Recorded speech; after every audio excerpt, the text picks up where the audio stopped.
Hey guys, Bladesofgod here from Hammer Bros Gaming, coming at you with the newest installment in our Gears Tactics Immortal Legion Achievement Guide. If you're not familiar with Immortal Legion, basically it's tasking us with completing the entirety of Gears Tactics on the highest difficulty without losing a single unit in combat. And unlike on the lower difficulties, there is no down but not out status. If your health bar drops to 0, the unit's gone. Thankfully, we can restart from... you can restart your missions, restart checkpoints. Won't affect the achievement at all. As long as you finish and conclude the mission and the game without having ever lost a unit, you're golden. This video itself is going to focus on Act 2, Chapter 7, and it's a bit of a longer mission. We have to fight through a bunch of enemies right at the beginning, and then we have to kind of hold out against waves of reinforcements, very similar to the mission in which we met Michaela, which I think was either Act 1.4 or 1.5. The tactics that I use are very, very dependable. They're very replicatable. So I hope you can kind of emulate what I'm doing if you've been struggling with this mission. No new enemies to talk about or anything like that, but just we fight a boomer, we fight some disciples that we got introduced to in the last mission, but again, nothing that we won't be able to handle and take step by step. If you're finding this video helpful, if you find this video series helpful, please consider liking the video and subscribing to our channel, Hammer Bros Gaming. We're going to have a lot more of these guides coming up down the line. We're going to have some guides for additional games coming up. Got a few other projects going on. But yeah, please join Hammer Nation. We appreciate you taking your time to check us out and support the channel. But that's enough gabbing from me. Let's dive in and get you guys some help. Alright, so we're going to jump in right where our last video left off. And we left off knowing that Michaela had leveled up, so we're going to spend her skill points getting the level 2 Fast Fingers skill, which allows us to reload when killing an enemy and gain an action point. And then I'm going to take Precision Shot. We're going to pick up Second Chance at some point. Setup is also nice, but we want Alpha and Omega shots. And then we're going to want to also take Weak Spot and Epiphany. Epiphany is very good, especially in the later levels. So you could see, like, we've got a lot of skills that we're hoping to get, but that would mean gaining another 3 levels before the end of the game, and that's going to be tight. But for now, that's what we're going to take. We're going to take Precision Shot and Fast Fingers level 2. Then looking at the gear we got from the end of the last mission, we got some UIR holsters, which are the rare version, so that increases the grenade ability. We're also going to get the UIR Regulator, which is the epic for the Grenadier skill, and those are both going to Marcella. Michaela did get a Rigid Bolt for patrol, but we're going to stick with our crit chance as is. And I'm pretty sure other than that, no other characters gain any new equipment or abilities. So everything follows just like we had in the last video. The skills, I haven't gained any new skills for any of the other characters for a couple of videos now. So if you've been following along, there's nothing really new to report there. So I'm not going to waste time going through all the skills. But I just showing here a trick that I've been doing. After every mission, check your possible recruits to see if there's anybody who catches your eye as far as what they have for skills. I didn't see anybody that time, so I didn't recruit anybody. But this is who we're bringing in. We've got Act 2-7, Baiting the Hook. It's a longer mission. We're bringing Gabe, who is required, but we're also going to bring our other main characters, Sid and Michaela, and then we're bringing Marcella because of her grenade abilities. Our optional objective is units take no damage on your turn, so no hurting yourselves, no getting hit by Overwatch shots, no tickers blowing up near you because you miss a shot, nothing like that. And this mission, going into it, this mission gave me some of the hardest time, or the biggest challenges, I should say, historically when I played it, but thankfully this run goes very smoothly. So right off the bat, we've got a lot of enemies to face and a lot of enemies to take care of, and we don't have a lot of great cover to work with. Your biggest priority should be the Cantus. You could see that I moved my scout up. I sprinted her ahead so I could get in grenade range, and then I'm going to actually use Gabe to empower Marcella to give her 3 action points, and the reason I'm doing this is because I want to take that Cantus off the board right away. You can see the Cantus is right there, kind of tucked into that corner. We're going to use our Proximity Mine and Frag Grenade trick to double up our explosion, and my hope was to take him off the map entirely right here, but my Frag Grenade wasn't quite close enough. Both explosions hit, but he still survives with 30 health.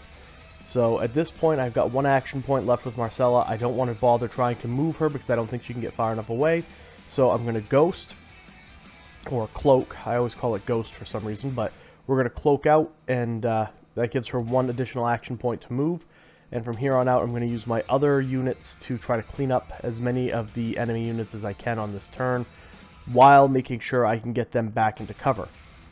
Now, I moved Michaela up pretty far, and the reason I did that is because I know that I have the chain shot ability, which gives me 2 action points if I hit. So I took a chance, and I managed to hit the Cantus with the chain shot, which gave me 2 action points, so I can now move her somewhere to safety. I'm going to actually have her fall back just a little bit. You don't want to overextend yourself right in the beginning here. The enemies are going to push up. Like I said, there is a lot of rifle drones. Taking the Cantus off the map early is very beneficial, because with all of these drones in close proximity, that Cantus can and will give them the toughened status, which decreases the damage that all enemies take by 70%. So you're talking about a lot of enemies who don't take a lot of damage for 2 turns, all closing in on you, and it's not something you want to deal with. So what I do is I kind of split my team a little bit. I put Sid and Gabe on the left to deal with the left flank. I moved Michaela and Marcella to the right. Marcella is actually going to end up more middle of the map, but in my mind it's split left and right. You could see with the upgraded equipment she has, Marcella just used her grenades, but we're 2 turns away from having our grenades back again. So she's going to become very grenade heavy as far as her usage, but that's okay. We want that. Grenades are extremely effective. And yeah, that's going to round out our first set of moves during our first turn. Now, during the enemy turn, if we fall back to where I am now, you might get an enemy who tries to take a shot at you, but generally speaking, the enemy units are going to take this first turn to kind of position themselves and try to get angles on you. Thankfully, nobody took any shots, and I only got overwatched. But yeah, it can go a little bit differently. This was a pretty good RNG set for how the enemies responded to my setup. Like I said, you can take a couple of shots depending upon where the enemies spawn in or where they move. But generally speaking, you should be able to survive as long as you're in cover and you don't push up too far. So, like I said, we've got Sid and Gabe on the left side. We're back to our turn. I used Sid's grenade first to weaken those 2 drones, and then Gabe to clean them up using his grenade. You can see I've already got Empower back, and we're going to use that in just a moment. But first, we've got to take out some of these overwatches, because my unit, Michaela is very, very much so pinned down right now. So we're going to use Sid, and we're going to use his disrupting shot on his snub to clean up the overwatch on Michaela. That's going to give her the ability to move and to act. We're going to throw a frag grenade, and I'm trying to determine here if it's better to damage this guy right behind Marcella, or try to damage the one on the right.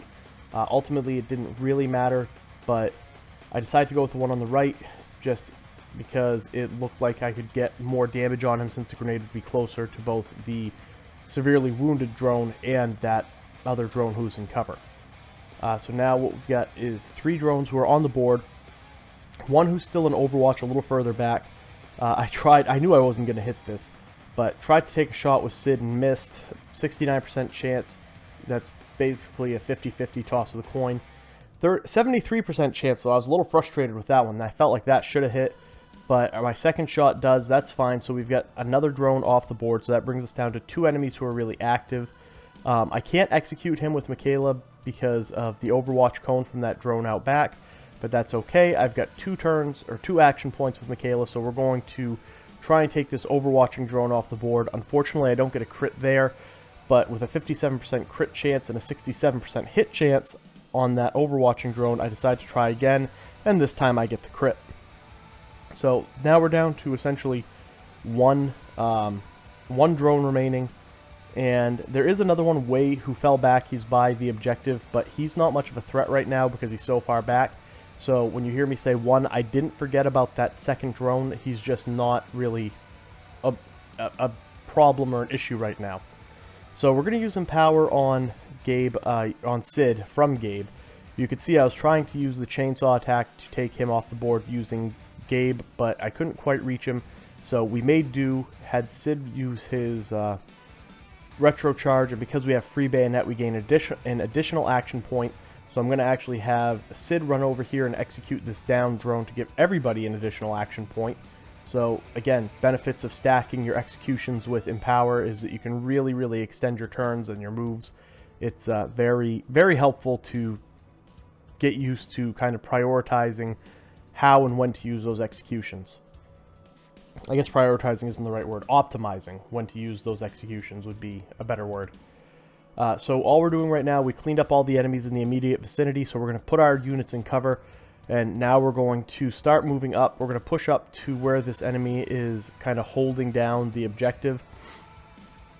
The nice thing is that during this part of the mission, you don't have to worry about reinforcements coming in, so you don't have to really rush. Take your time. Like, I'm going to stay back and try to use the snipe so I don't get too close. No sense, you know, potentially damaging yourself. Or getting yourself damaged by shots from the drone. You're going to have plenty of enemies left to fight after we get to the objective. So take it slow. You can see, again, like I said, I'm just going to slow play it here, move up a little bit at a time, and try to find the best angle. And even though I had plenty of action points left, I wanted to be able to take him out in one turn. So I decided to end my turn. And now what we have is a fresh set of turns, one enemy. We've got Michaela, who's going to have a good shot on him with 92% hit. And we get the crit. Again, I've got the run and gun skill active, so I could have taken a shot from where I was, but I decided to move to get that extra 50% damage. Anyway, so the drone's off the board. There was many ways you could have gone about that. You could have used grenades from Marcella. You could have used shot from many of the units, but what you don't want to do is step into that ring yet. There are a couple of cases kind of scattered around the immediate, I guess around the immediate vicinity of the objective, one to the west and one to the north or northwest. And again, when I say north, west, east, whatever the compass directions, that's always assuming that north is at the top of the screen. So we're picking up the west side crate right there, and then right to the north of the objective, or to the northwest of the objective, is that other crate. So you don't want to step in that ring, because as soon as you step in the objective ring, you start the reinforcements coming in. And to my knowledge, right now, you don't get reinforcements until you activate the objective. So I could have probably extended this a little bit longer to make sure all my skills were refreshed, but I wasn't really worried about that. What you're going to want to do is, once you have all the cases, you can see here I'm just double checking to make sure I didn't miss any further out. Once you have all the cases, you're going to want to set your enemies up, or your units up along this kind of wall of fortification. So where the sandbags are and all these cases, kind of like where Marcella is and where I'm putting Gabe right now, that's where you're going to want to set up. Most of your enemies are going to come from the west side of the objective, and you can see I'm passing through the objective right now because and it says prepare for enemy attack. If you've played the game, I mean, you know all of this if you played the game on a lower difficulty. The game plays just the same as it does on the lower difficulties as far as where the enemies are going to come from during the main missions. But again, I'm just trying to keep this as clear as possible as to why I'm doing what I'm doing. I know all the enemies are going to come from this direction. The first wave is a bunch of tickers. I think there's 8 tickers that drop in. Let's see here. There's 5, so it might be 10. So the first flight of tickers is 5. That's why I have overwatches set up to try to damage them. Second set is 5, so that's 10 tickers right there. Which, it's not a huge issue, but they close distance really fast, and since you're very liable to miss on Insane, it's possible for them to close in on you and do a lot of damage. So instead of risking it and taking that shot, I'm going to give that ticker a kick. And the nice thing about tickers is that as long as you're within your weapon's effective range, the kicked tickers have a much higher hit chance. So you can see I had a 100% hit chance on the ticker that I just kicked with Sid, and the one right behind it only had a 60% hit chance, even though they were pretty much right on top of each other. So that's something to keep in mind. This ticker, unfortunately, did not die. He survived with 6 health, and I didn't want to risk being in the blast zone of that thing. So I moved Marcella back and then used the snub to take him out. Usually the way that I handle these tickers is I just use Overwatch and let them run through the Overwatch, but I'm trying to be a little bit more aggressive to keep them away from the units because, again, we're on Insane and a ticker exploding is more than enough to kill you, and it's just, don't screw around with tickers. I guess that's the best way to put it. I'm going to set a proximity mine right on this guy and not worry about him anymore. If I miss, like if I was to activate his responsibility by having him move, he would set off the proximity mine. If I wasn't to shoot at him like I'm going to here and just let him move, he sets off the proximity mine, but basically that proximity mine guaranteed that that ticker was going to die. You can see we're getting down to just a few tickers left. The Overwatch took out one of them, and the proximity mine took out another. We're going to use Sid here to try to repeat what we did last time. We're going to kick the ticker, and then we're going to shoot at the ticker. Not 100%, this time it's only a 92, but still pretty good. Unfortunately, it wasn't enough to kill the ticker this time, but that's okay. We're going to clean him up using Michaela. And you can see I've got all of my skills active or available for Michaela. I could use Chain Shot, try to take some more of these enemies off the board, but I'm saving that. And the reason I'm saving those skills is because on our next wave of reinforcements, we're going to have not only an E-hole, but we're going to have a boomer come in, and we're going to have another flight of tickers, and we really need to make sure we take that boomer off the map. Right where I was circling on the board, that was where that E-hole is going to spawn in. I'm assuming it's going to spawn in on my next turn, hence I'm overwatching it. Plus, I know that the tickers are likely to try to advance through one of these two corridors, so just covering my bases, making sure that if anything tries to get through, we have shots on it. And it looks like we got 3 tickers left, so not a big deal. We are going to set up so we have a unit with grenades close enough to get to the E-hole and plant a grenade on it before it opens up, just to circumvent any of the reinforcements coming out of the E-hole. It's better to do it that way rather than trying to wait for the units to come out and then close the E-hole, because the emergence holes give the units that it spawns the ability to attack on their turn. And since they spawn so close to where we're holding, they can get right into your ranks, and I'm pretty sure it spawns Grenadiers, and they're just going to ruin your run. So it's sort of vital, it's not sort of, it is vital on Legendary to make sure you close up that E-hole. If you're following this guide and you're holding this location, it is vital that you close that E-hole before it opens by planting a grenade on it. I think you could throw a proximity mine on it as well. I haven't tried that yet, and I probably should, but just make sure you get an explosive on top of that location before it pops open. The boomer is going to appear, again, using the... I know I turned the camera, but he's going to appear right there on that little platform with 4 more tickers. And thankfully, something kind of nice happens. So my Overwatch shot from Marcella pushed back that ticker, and it stopped it right next to where the boomer stopped. So you can see I've got the E-hole that cracked open right there. I'm going to use Sid to run up and plant a grenade on that E-hole, and then again it'll take two out of my 3 action points to get there and 1 action point to plant the grenade. But because we have Empower with Gabe, I can then use Empower to give him an additional action point and move Sid off of that E-hole, and sort of get him to safety out of the blast zone. I can't follow him back quite as far as I wanted to, but I can get him behind some cover, which is good. So I'm going to pop him right behind that post next to Marcella. And then we're going to go to work with Marcella using her grenade.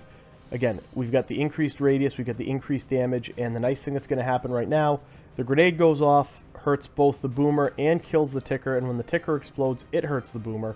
So we just did over half of the damage to that boomer with 1 move, or 1 turn, which is awesome. And now we're going to go to work with Michaela. This is why we kept all the skills. We didn't use any of them. She used Chain Shot first to give herself additional points. I'm sorry, she used a shot first to use additional points. Then She used shot first to damage the boomer. Then she reloaded. Then I used Chain Shot to gain additional action points. Then I continued to work on the boomer until he died. There, that's the sequence of events that happened.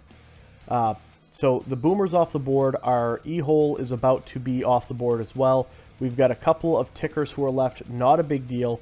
We're going to Overwatch with Gabe straight ahead in case that ticker decides to sprint down through that opening. And I'm going to move Marcella back because I really don't think that ticker on the northeast of the map is able to reach where I was.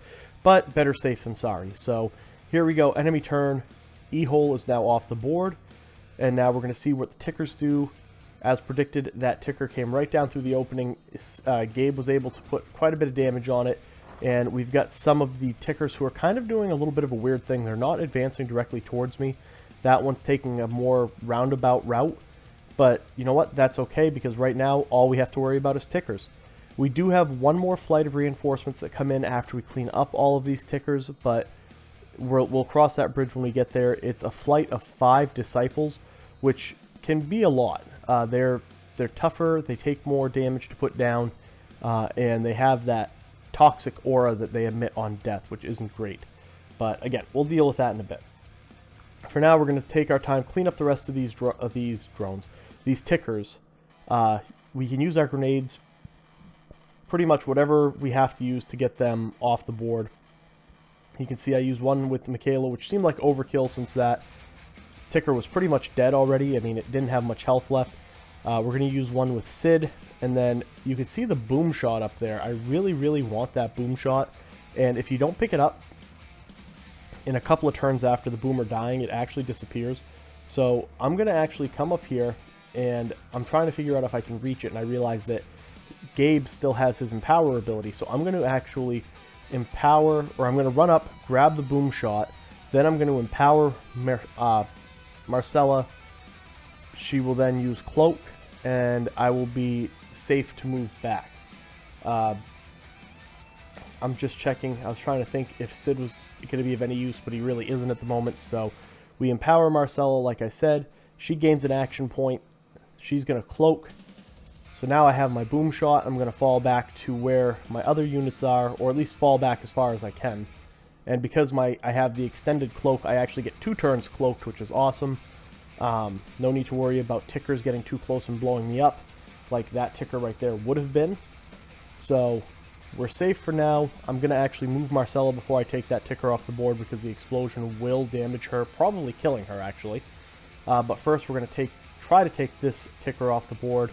Michaela misses her shot at 70%. He moves up a little bit, and because he's so close, the percentage actually drops to 54. But thankfully, Gabe has his frag grenade ready, so guess what? You get a frag grenade all to yourself, buddy. Boom, he's off the board. And the nice thing about these kinds of, I don't want to call them horde maps, but the maps where you just have to hold out for a certain amount of time, like I think Act 1-4, where you first meet Michaela, was the same way. You have a counter in the top left corner of the screen that says defeat the enemy reinforcements 24%. Every time you take an enemy off the board, it tells you how much percentage is left. So you get a rough idea of how close you are to the end of the mission. We're at less than a quarter of the enemies left to go. We're going to double overwatch this ticker just to make sure that he doesn't get close enough to mess us up. And because Marcella's holding that boom shot, I'm not going to be able to overwatch with her. And here we go. This is the last of the reinforcements. We have 5 disciples who are coming in. And that means that we've got 20% left, so each one of them is worth 4. So 4% per disciple. There's some quick math for you. We've got the boom shot. We're going to make good use of the boom shot right here and go to work. We're not going to be able to kill either of these two, but we do over half the damage, plus the shell shock status effect is in effect, if that makes sense. And then the second shot I'm actually going to put where we take one of the disciples off the board and then damage the closest disciple. Again, shell shocking, more enemies. Unfortunately, because of where that first disciple was, he got, when he died, his toxic cloud enraged the disciple on the northwest side of this group. But we're going to take care of that as well. So Marcella used 2 of her action points to shoot the boom shot. Her third action point was I'm spending on using a grenade to take that additional unit off the board. So we've got 2 of the 5 dead, 1 of them injured. So we're literally like halfway through all of these reinforcements just using Marcella. What I'm trying to do here is I want to take the enraged disciple off the board next, and the best way that I think to do that is to use Sid's retro charge. The toxic cloud that they emit on death, it does weaken you so you don't deal as much damage, but that's okay because my plan is to get my retro charge and then run away. So I'm trying to cover slide as close as I can to him. I'm right on top of him here, so I don't have much momentum, but that's fine because the momentum mechanic doesn't work in this game like it did in Gears like 3 and 4 with, you know, the third-person shooter Gears. So I used my retro charge, and it gave me the free bayonet, so I get an additional action point. I'm going to empower Sid using Gabe's empower skill, so now he has 2 action points, and I'm going to fall him back as far as I can to the safest point that I can figure, which is behind the full cover of this van. And the reason I'm doing that is because I don't want those drones, those disciples, getting too close to me and potentially damaging me. So we're down to 2 drones, 1 full health, 1 half health. We're going to do our best here to set up some overwatches just so the drones can't have free run, or I should say the disciples can't have free run of where they want to go. A lot of times they do advance right through this archway where I'm going to have Michaela overwatch, so that's why I'm overwatching here. On occasion they run around the right side, and very rarely have I seen them ever run around the left to where Sid is. So you can see right there, one of them decided to try to go up the middle, and one of them did go around the right. And he, by all rights, because he moved so far, he only overwatched. He didn't do a shot, but he overwatched Gabe, which is not ideal, not a great situation. And what I'm going to do to fix this is basically just try to get rid of him. I set up the, not the frag, the mine. I'm blanking on the name. Oh my goodness. But the reason I did that is because I'm planning on hitting him with a disrupting shot, which should take him out of Overwatch and will cause him to move, and that movement is going to cause the explosive to trigger and should kill him. And here we go. We've got Michaela going to work on this further drone. I'm going to use my precision shot because it increases my hit and critical chance, and that worked out perfectly. It took that last drone off the board. Gabe can't do anything right now because he's still overwatched, so proximity mine, that was the name of it. Proximity mine. So I'm going to move Marcella up here. I'm going to use disrupting shot with the pistol, and you'll see it's going to hit. He steps back, and when that disciple steps back, it triggers a proximity mine, causing the explosion and taking him off the board.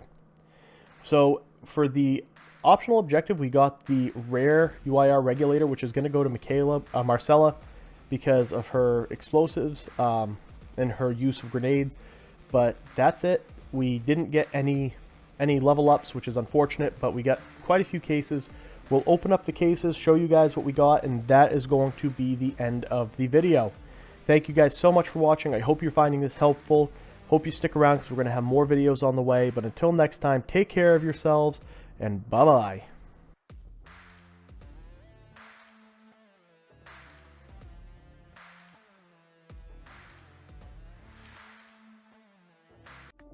Hey everyone, thank you so much for watching. If you enjoyed this video and want to see more content like this, please like and subscribe. You can also check us out on Twitch at Hammer Bros Gaming. I am Blades of God, and until next time, have a great day everyone.